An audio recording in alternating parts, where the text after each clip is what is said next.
finest mist that we can.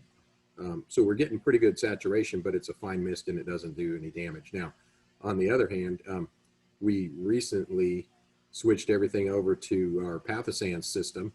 And my understanding is that's not supposed to have any properties that would stain things or anything. But if we spray down with the disinfectant and you spray over a colored piece of paper, it will discolor. And we found if you pour a bunch of it onto something like a colored t-shirt, it will stain like bleach. But if you spray it over with your electrostatic sprayer, it doesn't have any damaging qualities at all. So for what it's worth, we're using it in our auditorium worship center to spray our seating down and plastic tables and that kind of stuff. But I don't think it would cause any problems with, say, if you were spraying down a wooden pew, because the mist is so light, it's drying relatively quickly. We're using the Victory fogger. Excuse me. It has a very fine mist. The difference between just a battery sprayer and the electrostatic adds a positive charge to the liquid being sprayed. I don't know how that helps or hinders disinfection. For cleaning, that positive charge does help. Yeah, I think for the electrostatic, for what our purposes for disinfection, it's just that it attracts it to encompass whatever object you're spraying. So as opposed to just a spray bottle leaving it right where you spray, if I spray a desk or a chair, it wraps it around it just because of the electrostatic charge.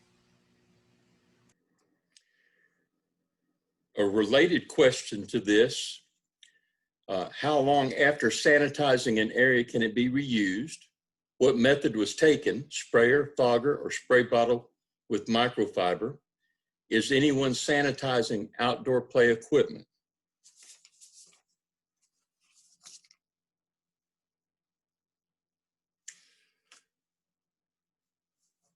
I saw that the church in Colorado was using Stearamine. We found that online and have ordered that. It comes in tablets. It says 1 or 2 tablets per gallon of water. We're doing 2 tablets.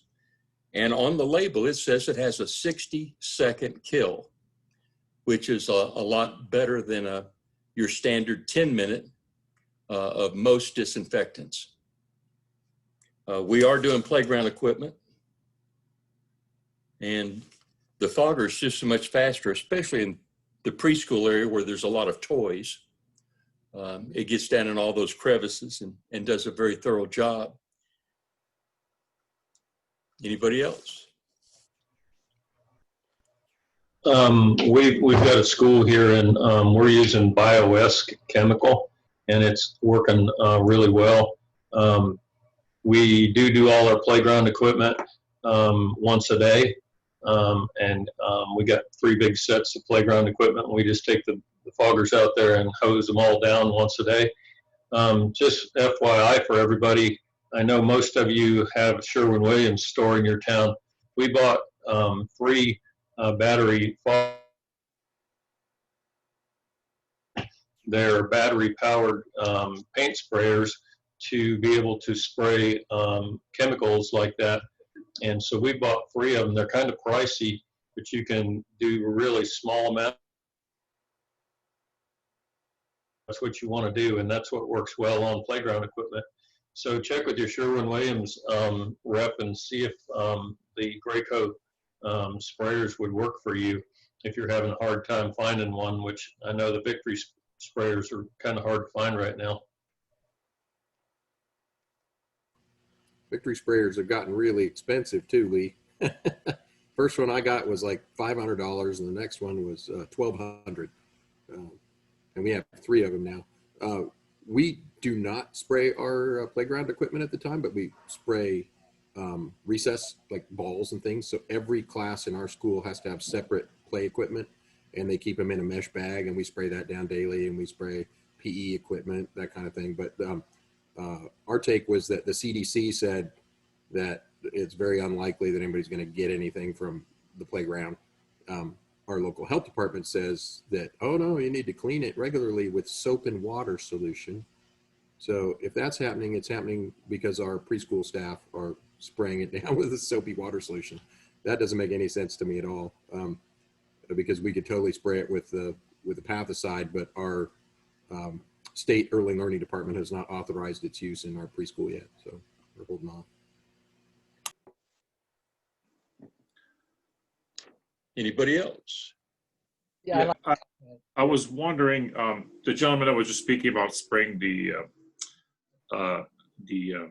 playground equipment, was it with a sanitizer or antimicrobial product, or what was that?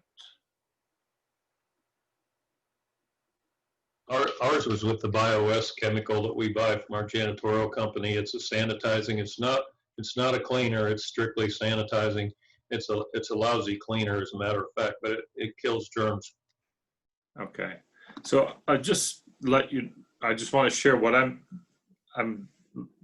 did some research, and there's a lot of things out there, but I kind of went with I did go with the antimicrobial product, because the stuff, when you spray it on a surface, it lasts for 30 to 90 days and it will continue to kill bacteria.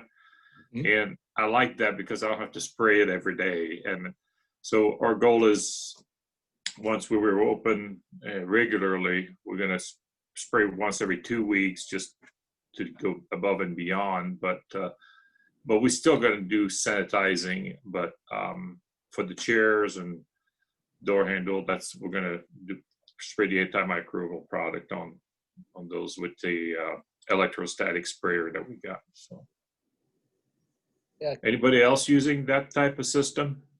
Can I comment, Gary? Sure, Rob. I had ordered a Victory electrostatic backpack sprayer way last spring, and I just got it from our custodial supplier last week. So I've only used it once, and I can see it's going to be a good piece of equipment. But we have a day school here, and we've been in session ever since the 18th of August. And I was concerned we were going to, not go very far, and we'd start having infections. But we're starting our 6th week now, and we've had no problem. And what we have used up to now is just quaternary ammonium chloride. And we had much of that available because we have a 3-compartment sink in our kitchen, and we use that for the sanitation. So we just use the mix there. We put it in spray bottles. Every teacher has a spray bottle. For our outdoor equipment, and I'll say, kind of like you, Patrick, we're in St. Louis County. St. Louis County is very restrictive on stuff. And so we're supposed to be sanitizing our outdoor play equipment, the jungle gyms and everything. We have 2 separate playgrounds. So we just used 2-gallon pump-up sprayers, and we fill them up every day with the quat from the kitchen and take them out there, and the teachers will spray down the equipment after their group has left, and all you need is 10 minutes for it to dry. And in this nice fall weather you get in St. Louis, that's no problem at all. And so far we've been very successful. And the nice thing about the quad is it's very inexpensive. That sounds similar to the stearamine that I'm using. It's also used in kitchen and food prep. It's a quaternary. Yeah, and it's food safe, so we don't have to worry about the kids getting it on their hands and stuff. Right. For anybody looking for a Victory fogger, I paid $7.50 for the 2 I have. I got a discount because I belong to Shared Church Services. I had a gentleman from State Chemical calling me 2 weeks ago. I've never done business with State, but he did tell me they had the Victory foggers in stock for $8.50, and that they were ready to ship.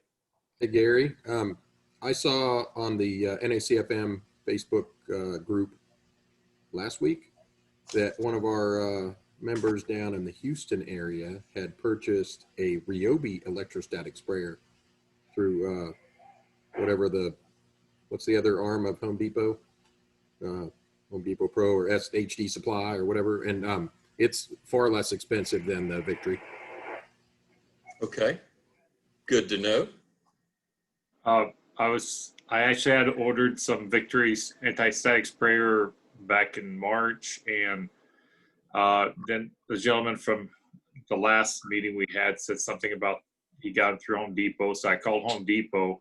I got 2 of them in 4 days. They were $1,800, but then the 2 from the other company I had ordered in March came in the day after. So, but apparently Home Depot has a deal with Victory, and they can get them really, really quick. So I did not know that.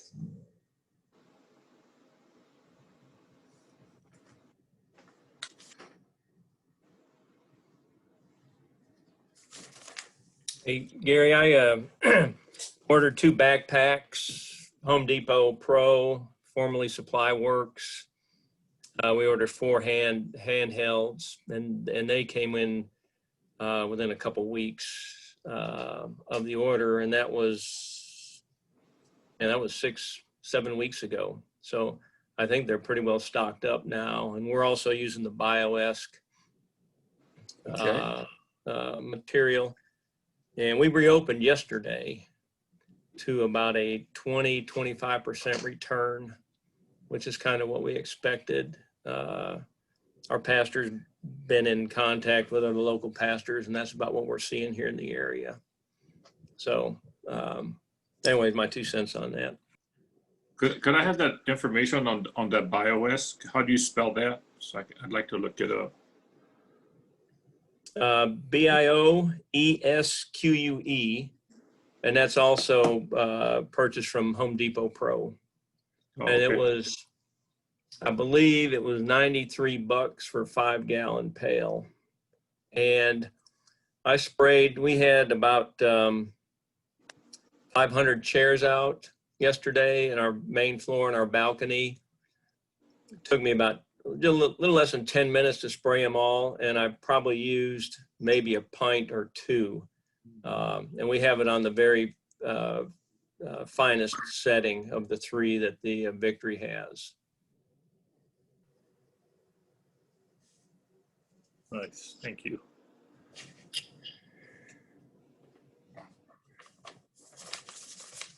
Has anybody's church gotten complacent with the COVID-19 protocols?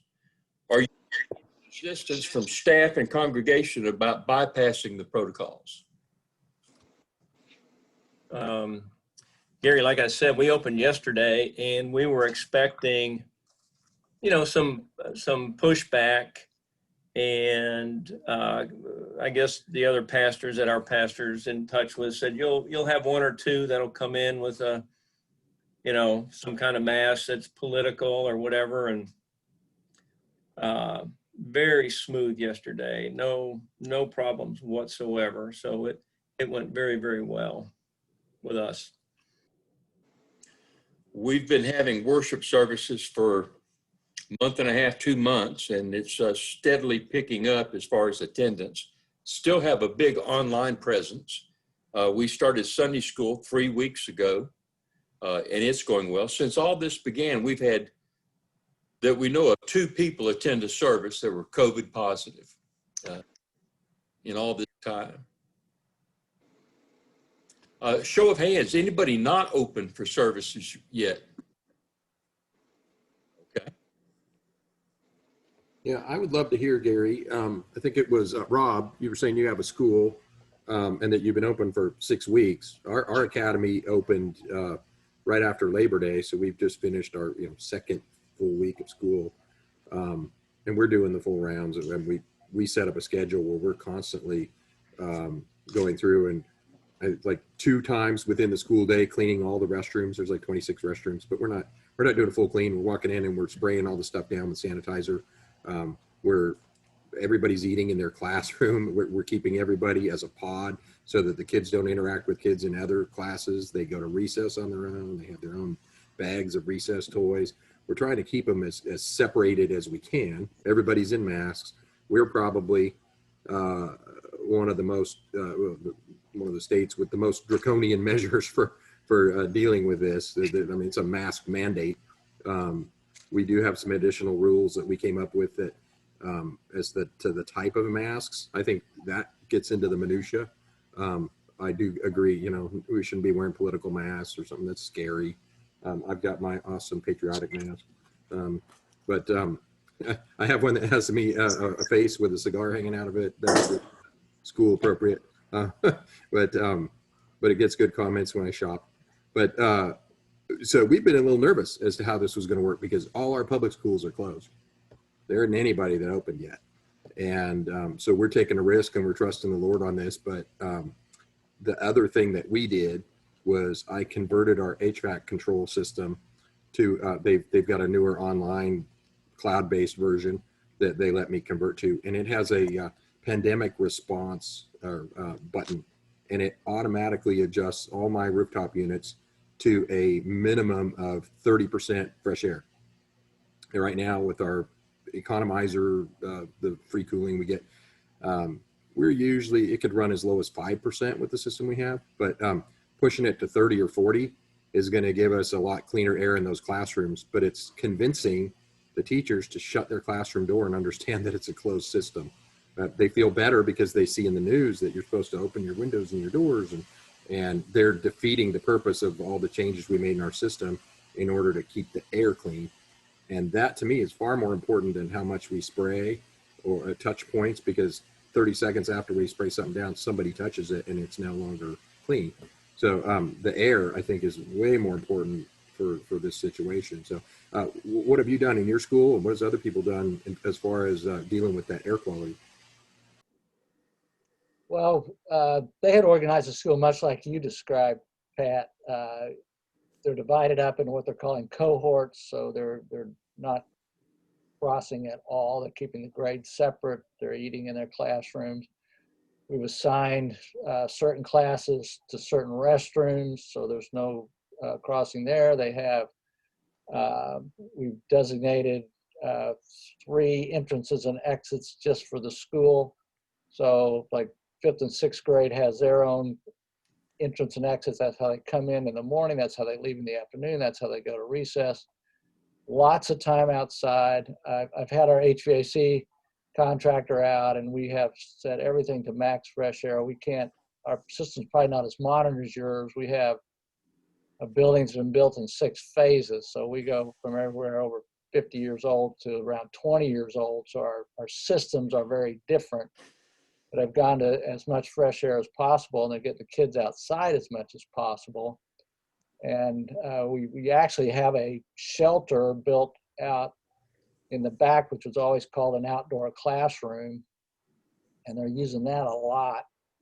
It's going to be interesting to see what we do probably after the 1st or 2nd week of November. It's just going to get too cold here in St. Louis to be outside that much. And that's why I'm glad I got the Victory sprayer when I did. We're going to have to start making sure everything gets sprayed down at least once a week.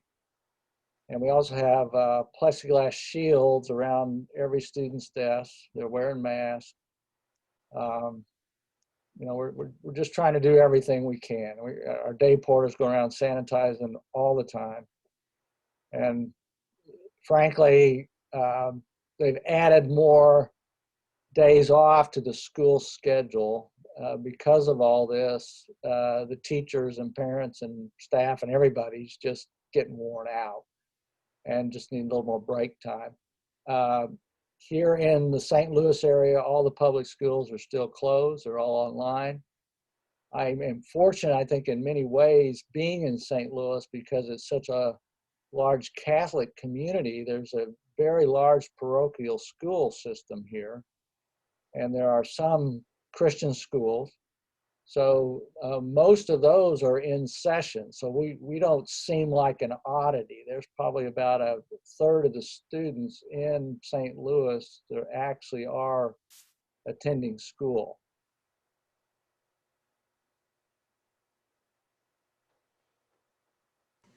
Yeah, that sounds great, Rod. I just, here, there's, you know, a handful of private schools. All the Christian ones to some degree are open, but like the Christian high school that we feed into has 1 day a week on campus and 4 days a week online. I don't even know why they're bothering to show up on campus that 1 day. Yeah. But pretty much all the school districts that surround us are only online. And the really negative side of that is, as parents are trying to return to work, my wife is the director of a kinder care, and they had to expand their school age care program, where basically all these kids come in and do their online learning right there, requiring more attention from the staff at a kinder care that is not equipped with elementary training to oversee the education of these kids. They're supposed to be wearing masks, but the teachers don't want them to wear a mask because they can't hear them on their Zoom calls. I mean, there's so many competing elements here that it's not going to be a good education for those kids. So I'm really glad to hear you guys are moving back, and we were excited to get kids back on campus here as well.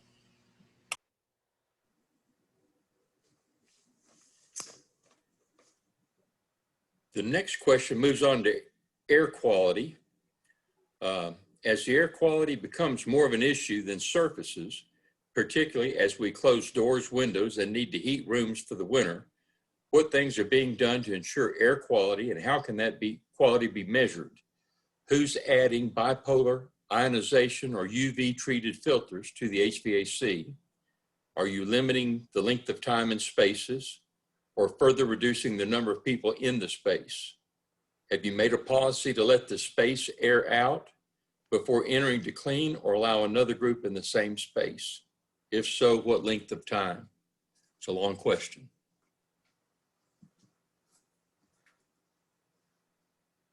We have priced the bipolar ionization. Our contributions are doing better now that we're having more people in house, but we're about $700,000 behind in contributions compared to what we were budgeted to have. And they have decided not to pursue those at this time. I think ours the ones we found, were going to run about $800 per unit, and some of the larger units required 2. Has anybody installed those? Rick, you've done that? Okay. John, you've done that? Yeah, we just finished last week, installed the RGF products, the Remy Halo LED UV system. And we put in 22 units, and it ran just about a little over 1,000 a pop installed. And then the other thing we did was we just upgraded the MERV value on our filters to, we've been using Camfill filters, which are very good. I think I've mentioned that in the past. We've gone to what they call a dual 9A MERV. And the filters, I've had some filters in for 2 years. Not those, but the MERV 8 that we used to have. And of course, some of those units don't run every day. But on the units that do run almost all day, every day, we're getting close to a year out of. So, and I think the dual 9As might even improve that a little bit. So, how expensive are those filters? Stand by and I'll tell you.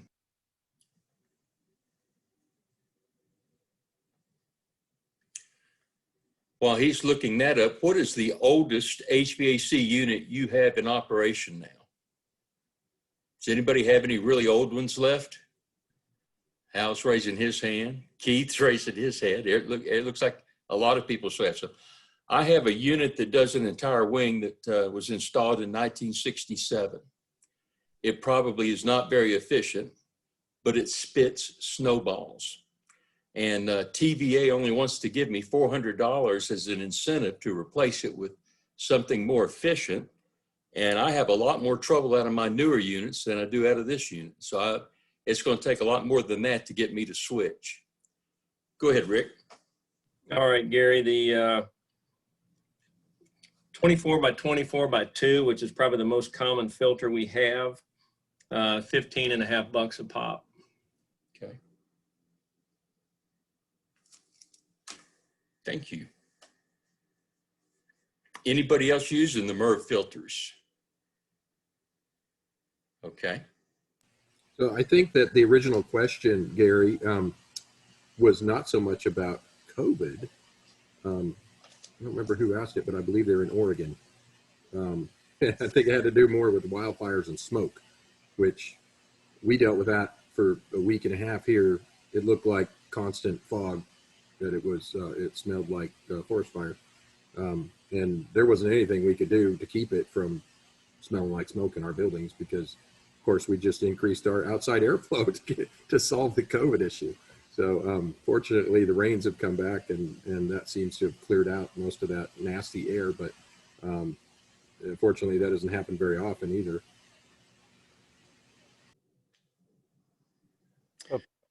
Patrick, just Is that to you, your John? outside. Oh, sorry, this is Charlie. I'm in Northern California. We had the orange sky on last Wednesday. And so our HVAC vendor brought over these rolls of charcoal material that we just put on the outside of the AC ducts, taped them, duct taped them, actually gaff taped them to the outside air intake. And that solved our air quality issue inside. And that was charcoal treated fabric? Yeah, it's kind of a filter material. It's they equated it to the, what is it called? The one that you would put in your mask, but it's just a large sheet, and we just put it in because the exterior air intake is just exposed. So they said just put it out there. When the air quality is better, take it off, put it away, and you can keep reusing that over and over again, and it will the air going through that from the exterior will be, all that bad air quality will go away. Are they cleanable? Or are they disposable? So they said you actually probably don't have to do anything for even, like, we're getting the worst of it, right? He said if we have 15 or 20 days a year, you could just keep using that over and over. It didn't say anything about cleaning it. How many units do you have, Charlie?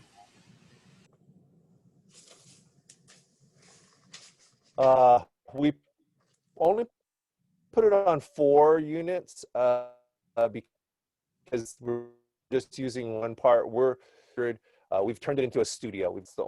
We're just south of San Francisco. We're between San Francisco and San Jose.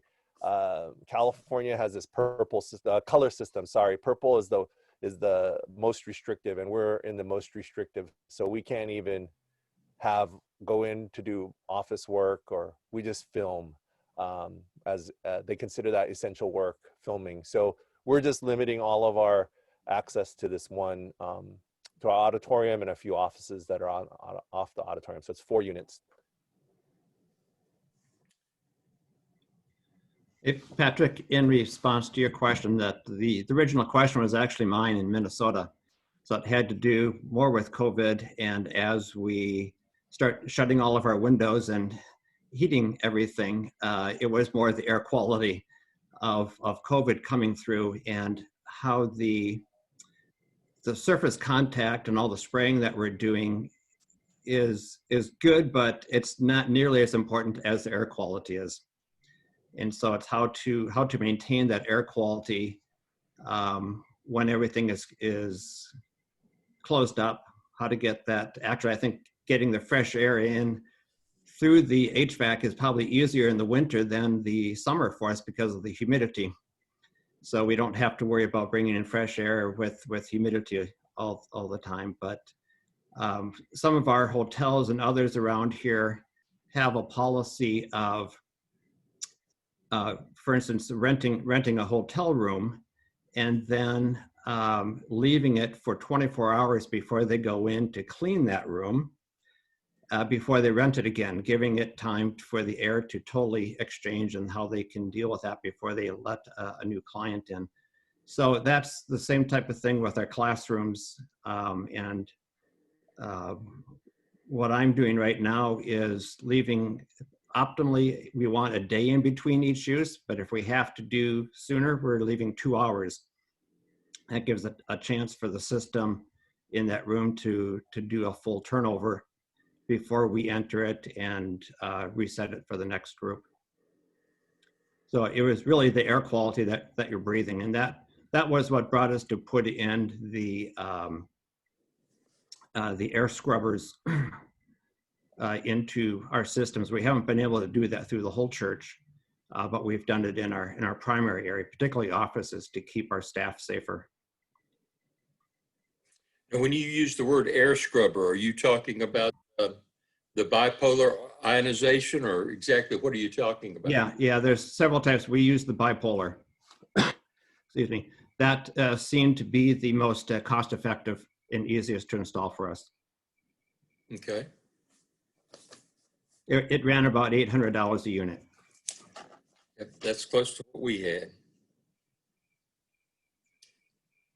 The next question is, if you are still closed, are you getting pushback from your congregation members who want to be open?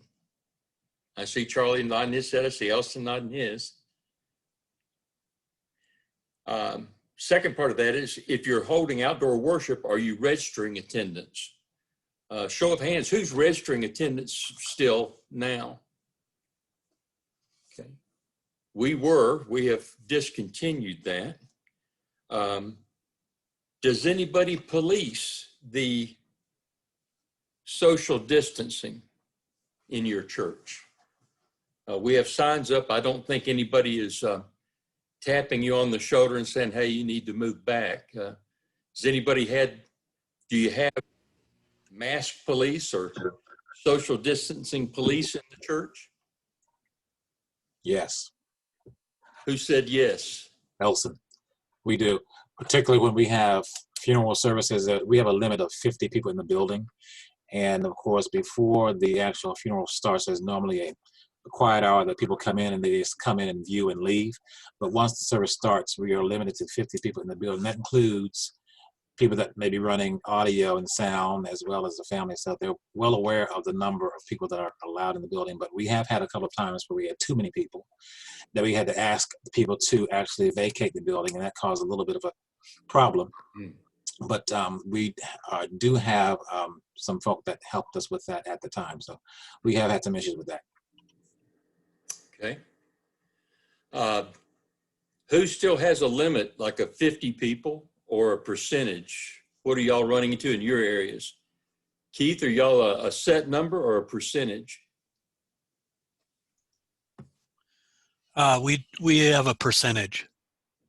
Our sanctuary can hold 550 when it's full, and now we're closer to 80 people, 75 people, and we have a long link in our church that connects two buildings, and we have them come through the far end of the link, and then we have our markers, of course, every 6 feet, and then we have ushers usher them to their seat, and that's how we control it. The tough thing is funerals. We just started doing those. You know, they like to hug, they like to, you know, do all that kind of stuff, and we try to keep it as short as we can and try to get them out of the building as soon as we can. What they do in the parking lot, I guess, is up to them. But so that's kind of what we're doing. We are abiding by our mayor's wish of 50% of capacity. Our governor has stated that localities do not have the power to regulate what churches do, which is interesting. But the mayor of Nashville is very hands-on, let's put it that way. Anybody else?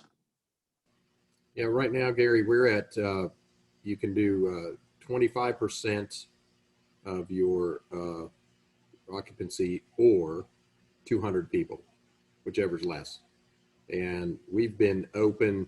We were just opening for one service where we actually had hosts, and then it was our same pre-recorded video service that was going out on Facebook, and we were limiting it to 100 people to start, and we weren't getting 75 or 80.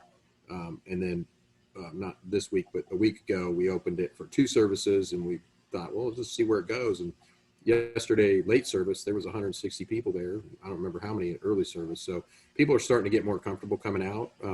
We we have the signage that says you need to wear a mask.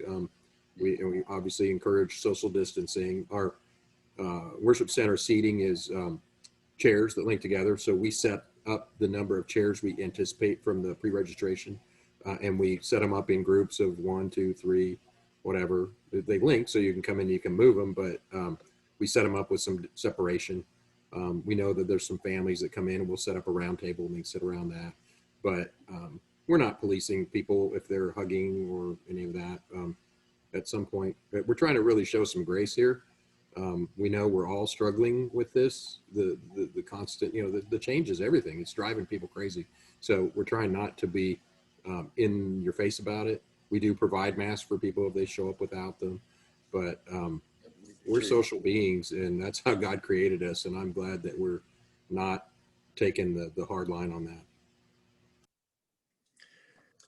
Hey, Patrick, just to kind of touch on your seating arrangements, we fiddled with our seats for hours and originally set up like you had 2, 3, 4, 5 groups, all 6 feet from each other, social distance as best we could. We just couldn't get the numbers there in one of our sanctuaries. So what we ended up doing was we basically set up every other row. We don't have pews. We've got chairs that we set out every week. So we kept about 6 feet between the rows and just put the chairs out, didn't link them, left a couple inches between them. And then when the folks came in, we asked them to make sure you're sitting 2 chairs apart from any other group. And that worked really, really well. There was just no way we were going to get the numbers with setting up individual groups of 2, 3, 4, and 5. So, and like I said earlier, we had about 25%, which is about all we're going to get with the chairs set up like that. So, but it worked well for our first week back. Yeah, as we add more, I suspect we'll have to go to a more traditional setup as opposed to the randomness that we're doing. Having that 160 some show up yesterday, and we don't have to count employees, staff in that count. So, there was probably 200 people there, which the more that are coming, the more difficult it's going to be to maintain that separation in any real way. So, yeah, I appreciate that, hearing how you're doing it. Yeah, I saw Keith had his hand up. You got some advice for us, Keith? Go ahead, Keith. Yeah, we have pews, so it's kind of tough to make that happen. But we have 2 pews in between each of them that you can't get into, and then stickers on where you can sit. And then we're finding out our congregation is older, and we're finding out that we're not getting people to come. We probably have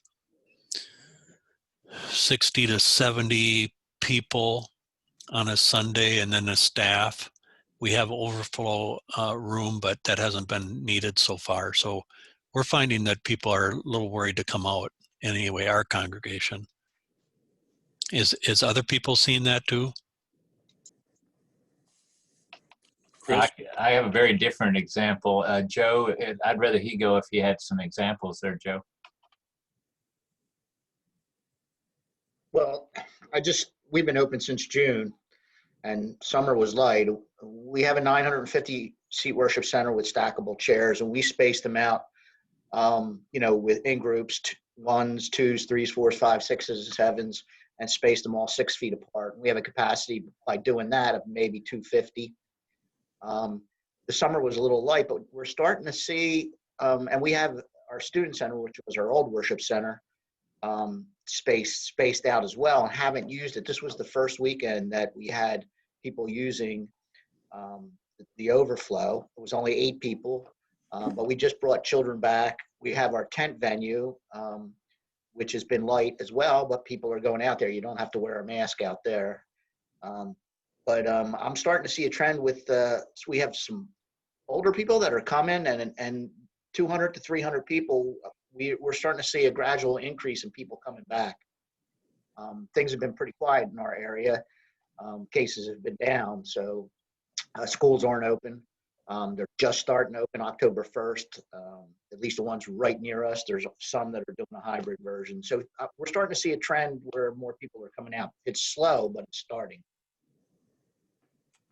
We have already started back faith groups as well on Sunday morning. So we took our capacity of the worship center, let's say the one building is 1,000, divide that by 2, you're down to 500 chairs. So we thought, well, we'll put 400 chairs in there, and then we'll limit RSVPs to about 25 to 30% of that. So we let people RSVP to a worship service. We did 4 worship services. We had 650 people here in 4 services in 2 venues on campus.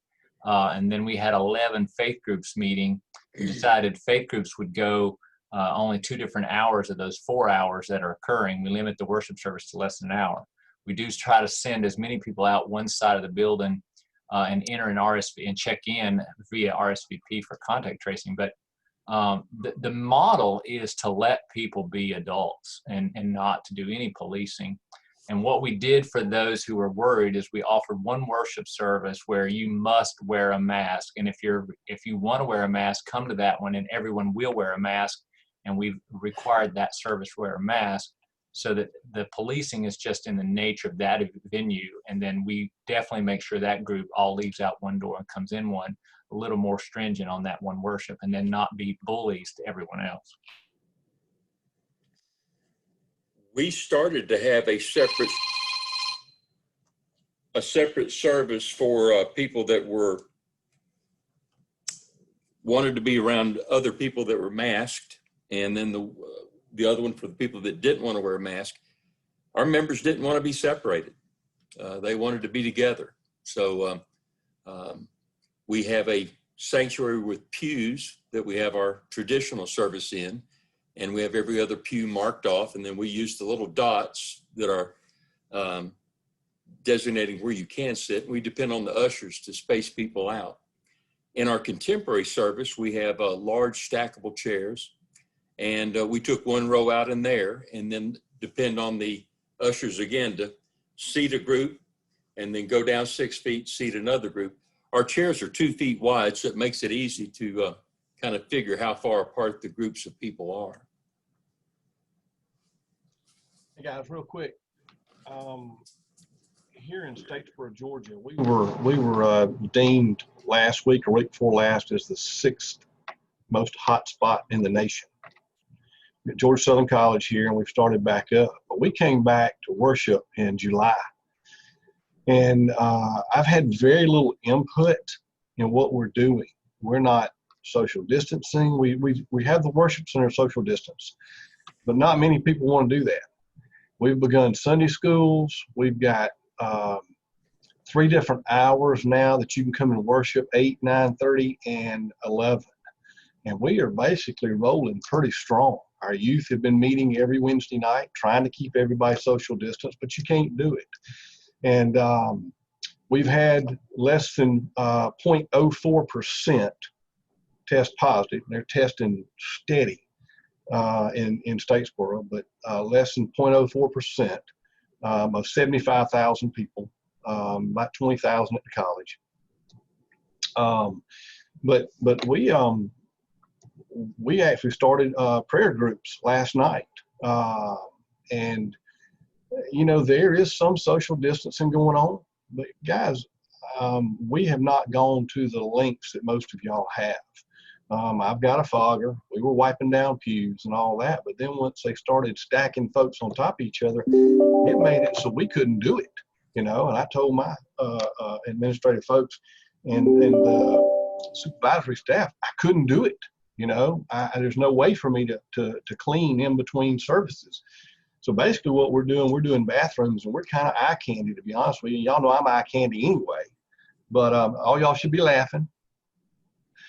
Chris, not giggle laughing, but we're just candy. I mean, we're basically here to show folks we're doing something, and that's what folks want to see, is that you're there doing something. But I mean, y'all, building is unbelievable. Lowe's, Walmart. I mean, you can't get in the stores, and you know, and people are going there, but yet they aren't coming to church. Now we're having about 500 come of about 1,500 that normally attend on a Sunday. But once again, some folks wearing masks, and our mayor came out with a statement that said you had to wear a mask unless you said you don't have to. Well, we put up, you don't have to. So we're not making people wear masks, you know? So I guess I'm kind of different than a lot of y'all that are going on. And I understand in certain areas you have to do what you're led. I read an article this morning in California that one church got fined $112,000 because they were opening up. So they moved outside, you know, but you know, we're here in the southeast of Georgia, and it's hot and humid. My air conditioning filters are doing stuff. You know, I'm saving money. We're behind budget like everybody, but I'm saving money on not turning on as much heat and air. I have old units. So my units were older than I am, and I'm pretty old now. But, you know, not as old as you, Keith, though, just remember that.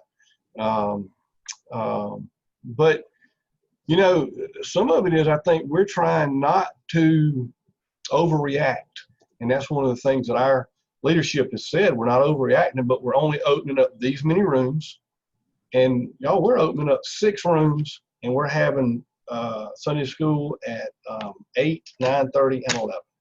And they are stacked on top of each other. I don't know what to do, but, you know, you hear so many different reports of it's no longer spread on surfaces. You know, air quality has always been a factor, but, you know, not really that much, you know, and really if you spit on somebody, you might get it and you might not. I mean, my boss's wife got it. He did not. One of my employees' mother had it. He did not, you know, and schools are back open. My wife's school's open. They're at about 50%. But what we're finding out is that people can't do the virtual stuff. So all they got to do is come up with an excuse, and they're going back to school, you know. And what they're losing is the teachers, because if you come in contact with somebody, then you have to go home for 14 days. These are some rules that I still don't understand. You know, I told them, I said, if I get quarantined, I'm going to the lake. Just saying. Enough said. Hey, good seeing all you guys. Good to see you, John. Hey, John, before I forget, because we got Yes. a bunch of people on here, and congratulations, Johnny. He married off his daughter this last weekend. Awesome. He's broke now. I understand that feeling completely, having married off 2 kids.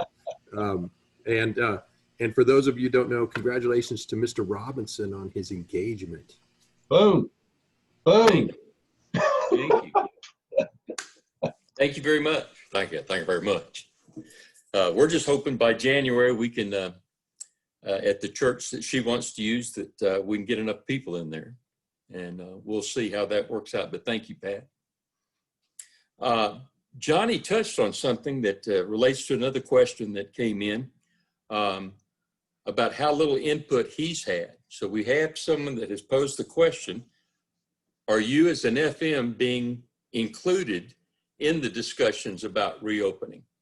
I was not. They brought me in and said, this is what we want to try. Can you make it work? So I'm giving the opportunity to have input after the fact. What are y'all doing? I will say it's a mixed bag here. We are given a lot of instructions, mandates from our state. In order, if we wanted to reopen our school, we had to achieve certain things. So we've stepped into that. On the church side, I've been party to all conversations.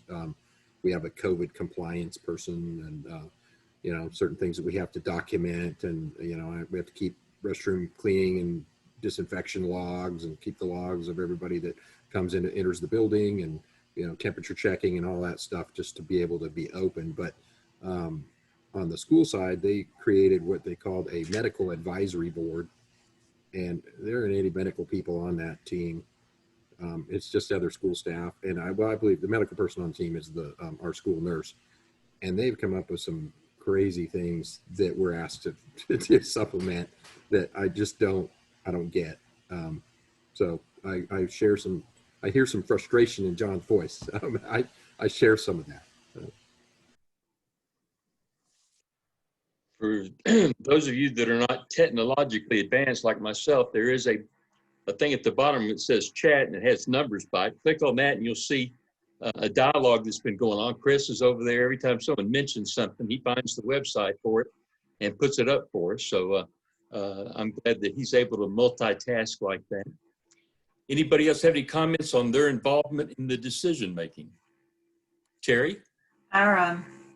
I'm the facilities director and programs director, and our pastor made me the chair of a task force to reopen.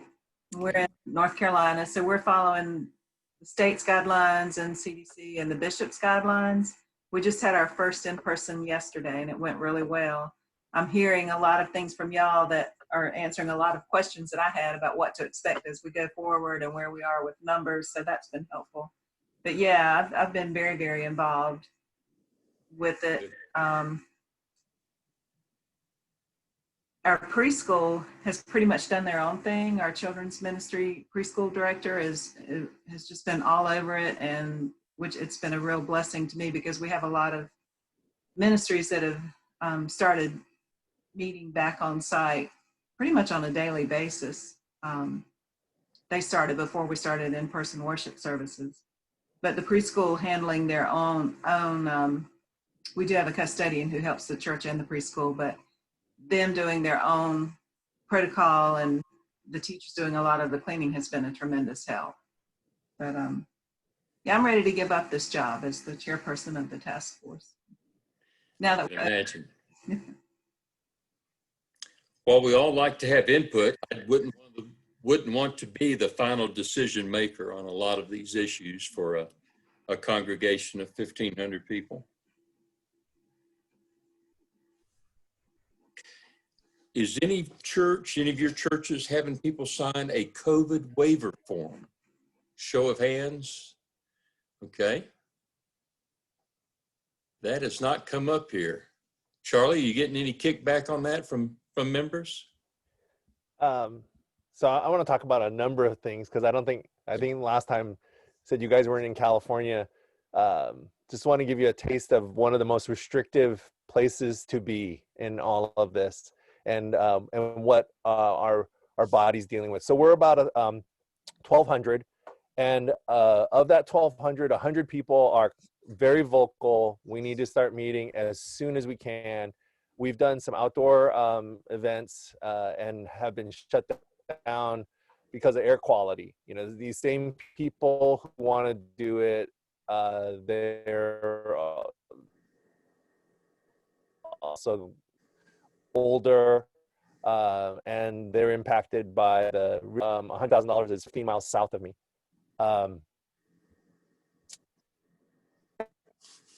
And we are in the city that houses the company. You've heard of that drug that's used to treat COVID. So on our board, our elder board, we have a doctor who is on the Remdesivir project at Gilead. So he's been very cautious, and he and I have worked together to come up with what we can do. We can't meet, the state has limited us because we're in the worst, as it's called, purple tier 1. We can't meet, but as soon as we move to the next tier, which is red, we can meet 100 people, or 25%, whichever is greater for us, 100 people. So we're anxious to do that, but it's very difficult here. We have to, we're required to have information for contact tracing. Also, if you're familiar with the app Nextdoor, it's very popular here. So we're under a microscope with all of our neighbors. When we have our outdoor meetings, we police the social distancing, because if we don't, we're going to hear about it on Nextdoor. People are walking by our meetings filming us, and then we're seeing that on Nextdoor. You know, here's our church out there meeting. We wanted to sing without masks, and we decided against it because people are filming us. We just live under a microscope, and we're in the Bay Area. We're probably one of the least church places in the country. I always call this a mission field. I consider myself a missionary for living here. So this is what we're dealing with out here. Last Wednesday when I woke up and the sky never got bright, it was deep orange and it was like nighttime. And I thought the rapture had happened and I was left behind. That's what it was like. All of us were losing a lot of, if you've seen pictures on the news or anywhere else, it was worse than anything you've seen. It was bad. So that's what we're dealing with out here in Northern California. Wow, I can't imagine. Second part to that is, are you asking people if they've had COVID in the last 14 days? Okay. We're doing a question as our students arrive for campus every day. We have about 600 cars that drop kids off in the morning and pick them up in the afternoon. And before the kids can even exit the car, they are asked the questions about their health and if anybody's been sick.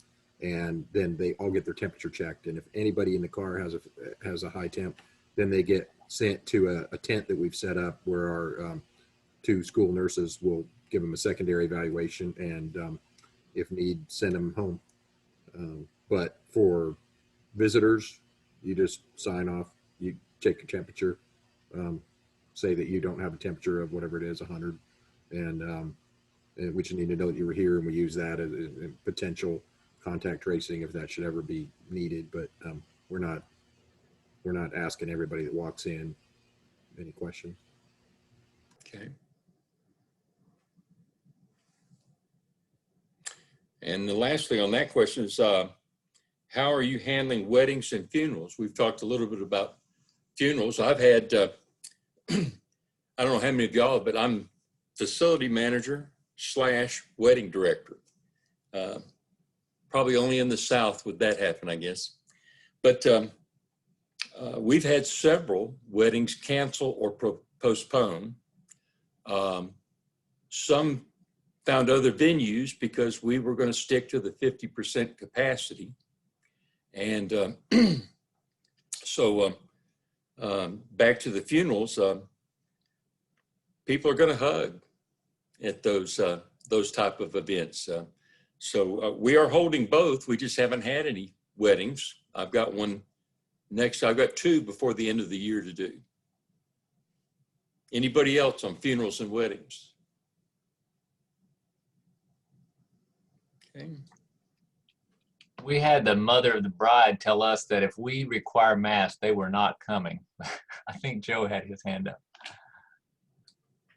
Yeah, we've had a couple over the summer, and what we did is we set a section of chairs in the front and kind of isolated it for the family, maybe 20 to 30 chairs in that, because they're already family. And if the family was comfortable with that group, then they stayed together in that area, and everybody wore masks. And then the rest of and we kept them small, 40, 50 people max, but everybody kind of spread out, but that kind of fell apart. There was a lot of hugging and whatnot, but we did our best and just tried to make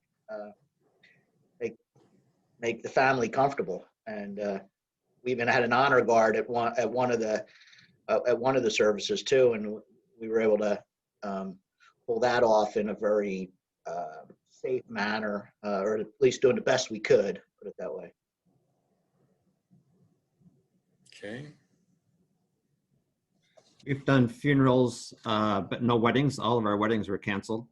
Funerals we just handled just exactly like we do a Sunday service, which is handled just like having a wedding. You get seated and you get dismissed. So we have ushers in the aisle, and they take you down, they seat you appropriately, and dismiss you from the back. So that all handles very well. We tried a visitation one time, which was a linear visitation. You entered in one door of the building, walked the hallway to where the family was in the other lobby, had your 5 minutes with them, and then were asked to go out the other door. So we had this line going through the building, and we decided afterwards that wasn't going to happen again. It was just way too difficult to make it work well like we had been asked to do by our state. So no more visitations, but services are fine. They just run like a Sunday service, and we were easily prepared to do that because of Sunday. Actually, we had them before we opened up for Sundays, so it was a good training run for opening for services. Okay. We have had a couple of members pass away that would have been standing room only funerals. One was a very special man that was a greeter for 55 years. You could imagine how many people knew him. And they had a small grave side service for the family. And at some point in the future, they're going to have a celebration of life for that person. But we've had during this a couple of members that would have been huge funerals.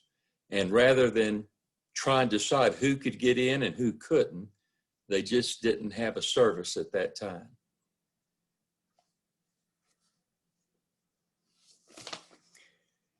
Hey, Gary, I have a question. Sure. 2020's been unrelenting in terms of one thing after another. So I totally understand Charlie thinking it might have been the rapture.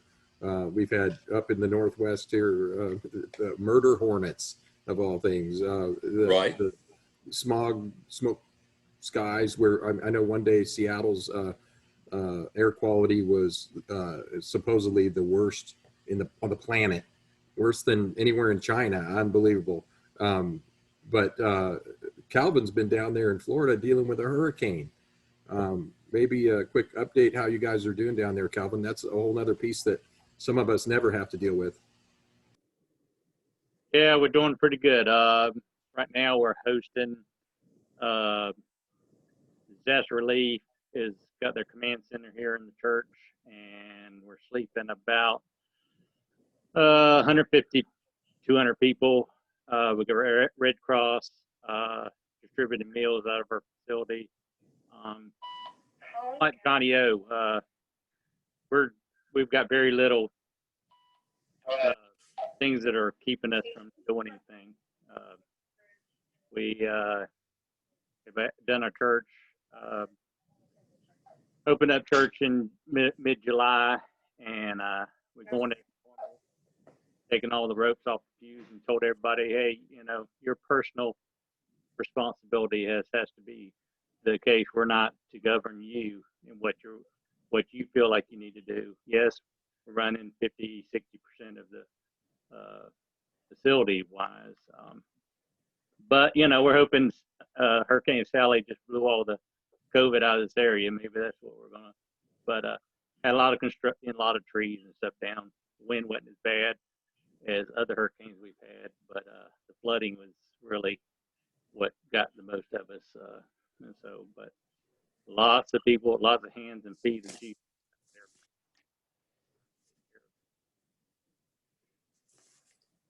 What town are you in, Calvin? Are you in Pensacola? Yeah, in Pensacola. Okay. That's what I thought. Gary, I just got a call from Jason Harris. He's in Foley, Alabama. Mm-hmm. And he is going to host Samaritan's Purse the same way Calvin is hosting Red Cross. And he called looking for advice and help and some insight. And we spent a good hour on the phone talking through what that looks like, those relationships. But he's got a roof leak on every one of his buildings. But his best building they're going to use to house Samaritan's Purse to be a place to deploy from. Yeah, I talked to Jason a couple of times since the hurricane, and we're told each other that we'd keeping track of each other about every 2 or 3 days. He's about 45 minutes away, so we need to get over there and help him out a little bit. Our building went through pretty good. We have some surface water damage office area, but other than that, nothing that's structurally, hurting anything. So we're just getting along. The next question, I'm not sure I understand this. It just says cleaning Sims, CIMS. Who is this one of y'all's questions? Anybody know what CMIS means? Okay. Anyone have any info on what their youth group activities are like? Who wants to take that one first? Go ahead, Joe. Well, we, like I had said a little earlier, we had just opened up for ministries. We've had 2 weeks of youth group on Sunday evenings and about 60 to 80. We're fortunate to have the square footage to spread out. And the kids have been doing pretty good. They're not in school yet. I mean, they've been wearing masks and staying apart, and we're breaking them into small groups. So, and then when we meet in a large group, we're all spread out. So it's been going well so far. Women's ministry started up and stuff, and we just started, opened up for grades 1 through 6 on Sunday mornings too. Very light, but it last week was lighter. This week was a little bit more. So youth group though is going well. We're surprised kind of at the attendance, but I think they're going crazy. They just need something to do, get out of the house and get over here and run around and go crazy. We're a little bit struggling with what we can do, which is like throwing balls around. So we're trying to limit those activities with balls and passing balls back and forth. You know, from what I'm hearing with the CDC, with it being airborne, and maybe we spray the balls, and maybe we can start to introduce some of those games and activities back in. But so far, it's going pretty well. Good. Chris, go ahead. Let me give you a model we've tried here. Is one of the problems with COVID is that every social distancing requirement kind of leads to needing more volunteers. So if you have to spread kids out into more classrooms or fewer kids per room or fewer kids per adult and distance, then you need more volunteers. And so one of the things our youth ministry did, they were meeting outside on Wednesday nights with a little band that we would roll out there, and they would meet underneath the portico and let the kids kind of roller skate and skateboard and do things that didn't mean throwing the ball together, but stay outside and social distance. But then we brought them inside and we said, well, let's limit it to 10 kids per classroom. But then we were struggling with adults, volunteers, leadership. So what the facilities does is we roll a television in every one of their rooms. So now we're up to 13 rooms, and they got the Chrome stick or the Chrome, what do you call that thingamajig, pop it in the back of the TV, and they can launch the curriculum all from one location in the building using that Chromecast. And so they'll cast what they're going to do with the youth all at the same time to all those televisions that we've rolled on carts, just with the individual cast being fed to all the rooms. And so actually a leader can be videotaped in one room and Chromecast to another room, for instance. And the youth that are using it and love it. So it spreads them out in their own age groups as well. We have been having, I guess, for lack of a better term, Sunday school. They call it discipleship classes, but they haven't been on Sunday morning. They've been on Sunday night. And the chairs are very spread out. We're lucky that we have very large assembly areas in the youth building. And they have not been doing a lot of extra activities like they normally would be during the summer. You mentioned schools not being in yet.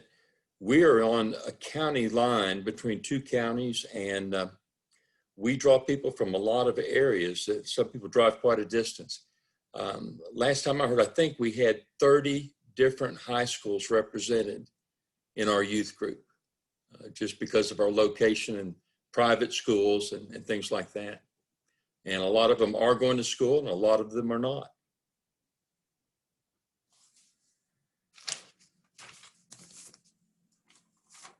Did anybody submit a question that I haven't asked?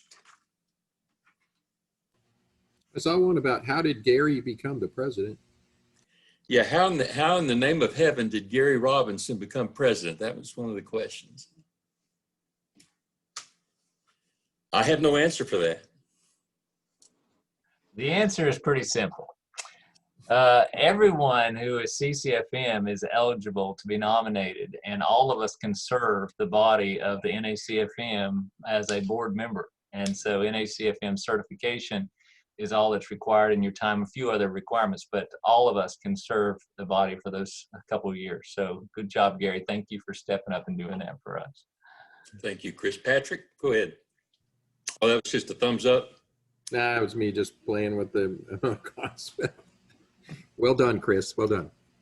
Well, a couple notes about Chris and what he said. Chris is our education director, and he handles the certification classes. They had a Zoom class in the spring, and my maintenance manager attended that via online.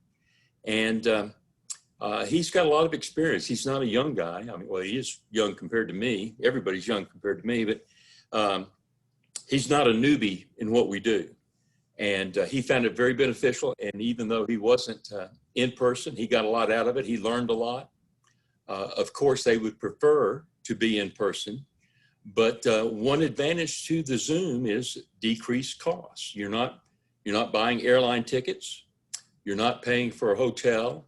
So if any of you have not gotten your CP, or you have employees that you want to go through the certification process, the fall CP is going to be by Zoom again. So it'll never be this cheap again.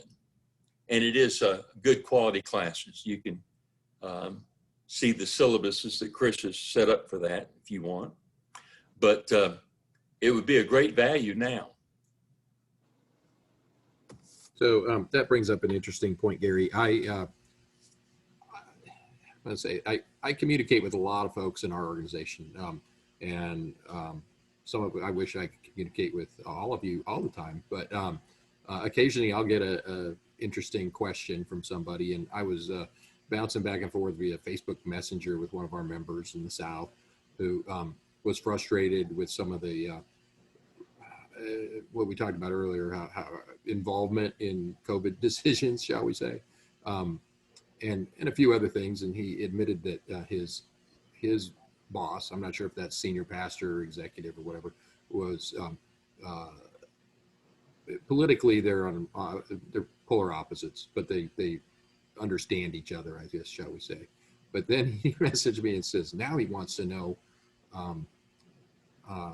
something about the schedule and the, what was going on in the CP. He's like, whatever he wants that for. It turned out he wanted to have him send his technician to the CP. So sometimes it's not as nefarious as it seems. Good point.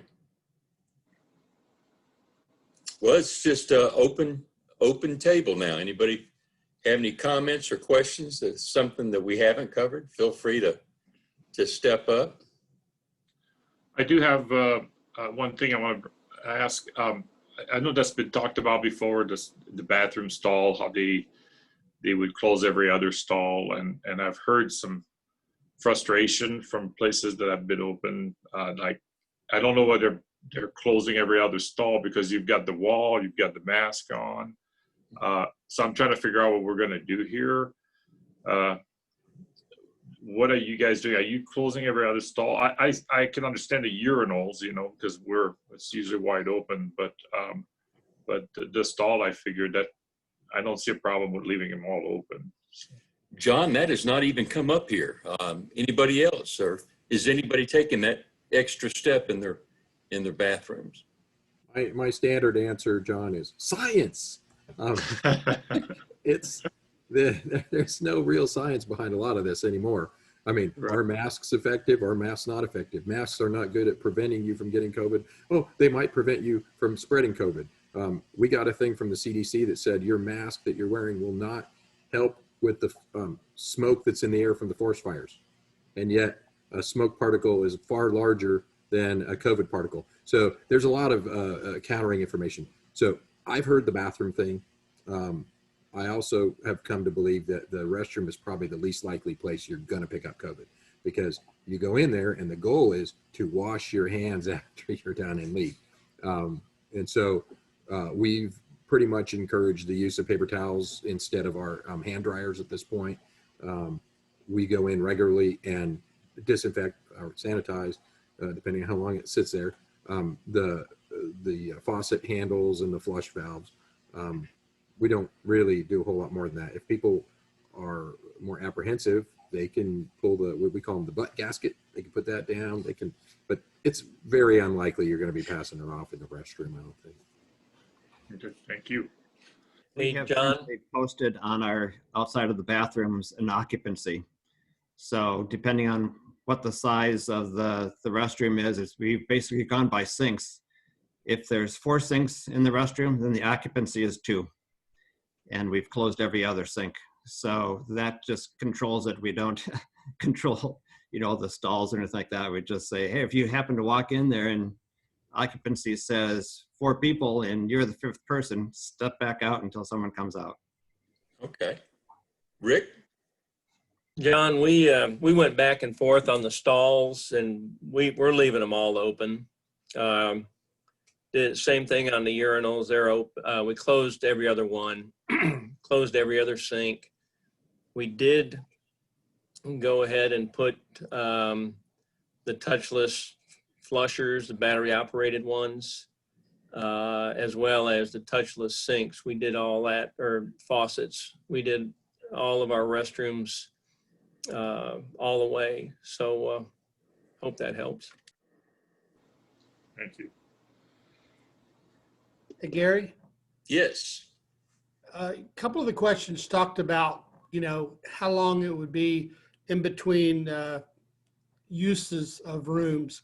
And it seems like we danced around. I know there's dwell times for different products, but if you've got a classroom and you're using a fogger, or if you're using a Victory gun, what's the consensus? How soon are you using that room after you've treated it? Well, we do have some rooms that are being used multiple times now. If you're spraying or fogging fabric, it's not a quick turnaround. The fabric, with the fine mist we get from the Victory fogger, it takes 20 to 30 minutes for fabric to dry out enough for someone to sit on it. Tables and hard chairs are not as bad, but usually about 20 minutes from the time it's sprayed. And it doesn't take that long for it to kill, but it takes that long for it to dry out so the space is usable. Anybody else doing anything different? Tom? Can't hear you. Need you to unmute. Got it. One thing we did with the bathrooms, we were unable to find wipes, as probably people have run into that problem a lot. We were able to find baby wipes up at the local Sam's store, and we added disinfectant product to these wipes because they were a dry wipe product. And we labeled all the packages and we put them inside of every one of the bathroom stalls that this is for disinfectant purposes only, which had allowed us to be able to wipe down, or the people to wipe down themselves, that it wasn't for skin use, just disinfectant work. So that way they have the ability to wipe things down. They feel comfortable inside the room. And then we also did the touchless faucets and touchless hand dispensers, or the towel dispensers, throughout the property. And throw a little advertisement out there. I have 10 brand new faucets, if anybody is looking for any, that I'll give you a good deal on. They're brand new. They'll fit in anywhere. They were hard to come by, but I have them available. They would not take them back with the manufacturer. So, Are you talking about touchless faucets? Yes, touchless faucets. I might be interested in some of those. Yeah. Well, let me know if you are, because I spent like $99 a piece, and I'd give you a good deal on them. So. Hey, Tom, did you put individual garbage collection something in each of those stalls where you're providing the wipes? Primarily where we felt the wipes were going to be used was more likely in the women's stalls, and they already have the dispensers in there. The men's room, we didn't. It just didn't seem like it'd be a problem, and we haven't been open long enough on a big scale to see if it is a problem, and we will add, dispensers if need be. That's a good question. Yeah. Oh, and actually, with the single wipes, though, we felt flushing them wasn't a problem, because they were smaller units, are not much bigger than a couple pieces of toilet paper. So that's really kind of what we expected people to do with it. Okay. Joe, go ahead. Just as far as the spraying was concerned and the dry time, we're using Q128, which is a neutral pH type N disinfectant and a backpack sprayer. Mm-hmm. It's not electrostatic. I'm still waiting for mine. And but we use a fine mist, and I go over the chairs between services or any other room that has a quick turnaround time, and we're getting really good dry times. I mean, 10 minutes tops, and I'm getting good coverage as well. Even on hard surfaces, we use it on soft surfaces like fabrics and carpet squares where the kids are sitting, and also hard surfaces too. It's a Q128, so I'm not an expert by any means. I'm going by what my cleaning supplier recommends I use. I believe it's used in hospitals too, but it's been working real well for us for dry time. We also do, if we can get enough time between room usages, say 24, 36, 48 hours, then we just leave the room alone. Now that we're using more and more space, I think we're going to end up doing some more spraying, and because we don't have that dwell time for between usage. Good points.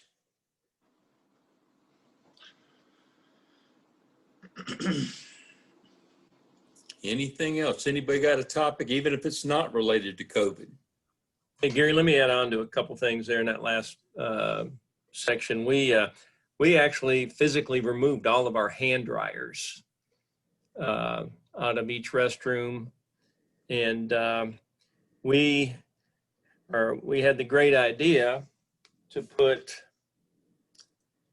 a cup holder in each stall, and we're going to put a can of Lysol.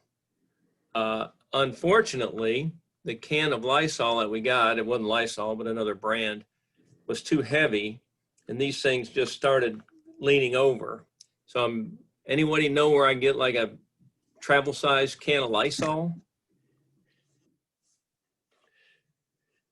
Or stronger adhesive? It wasn't the adhesive. Oh, okay. Interesting. I would never have thought to do that. That's an interesting thought.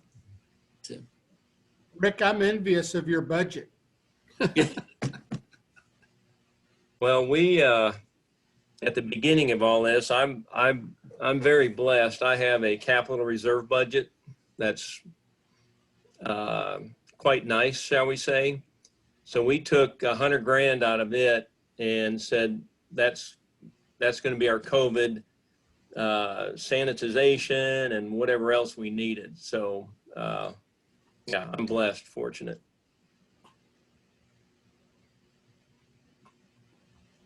That's awesome to be able to do that, for sure. Hey, Gary, I got a bunch of old faucets I'll sell you too. The other things, I don't know what brand the touchless faucets are in our youth building. They were installed when the building was built, but a few months ago, one of them needed a part, and the part was $150. So I've got to find out what brand that is that avoid it at all cost.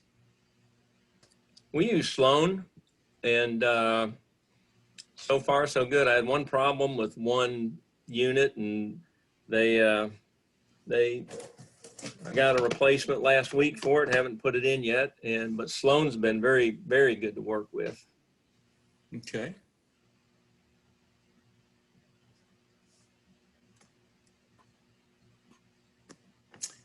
Well, if no one has anything else they want to add, Chris, would you pray us out? I appreciate everybody's participation. Still getting benefit from this? Something we still want to continue to do, maybe once a month? Okay. As we go on, if you have questions that are not related to COVID, please submit those. This is not just for that. I know that's the main topic, but as long as we're getting together, let's make the best use of our time and share ideas with each other. I do appreciate your participation. I hope that in the future we're able to get back and see each other face to face and hug and do all kinds of dangerous things like that.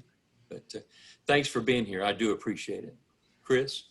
Thank you, Gary, and the rest of the board. I appreciate this opportunity as well. And the laugh I got from that cup holder in the stall was well worth it right there. So Lord, let's pray. Father, Master, Maker, we love you, Father, and we thank you for loving us. We praise you for the grace and the mercy that you show us in spite of ourselves and our flesh, Lord. Help us as facilities managers to continue to do your work and your will in the locations you've placed us by your providence, Father.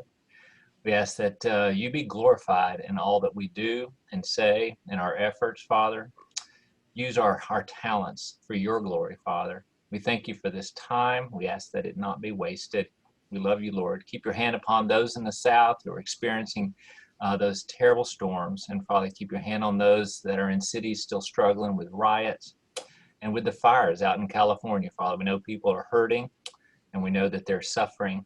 We still know that you're on the throne. Help us to understand and to continue to serve you well, Father. We love you, Lord. We ask all this in your Son, Jesus' name.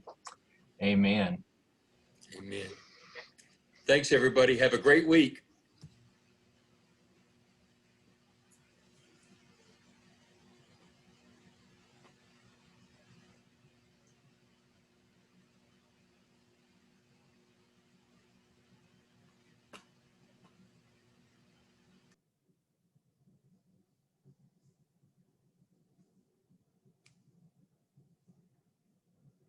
Seeing how many texts and phone calls I missed while we were in the meeting.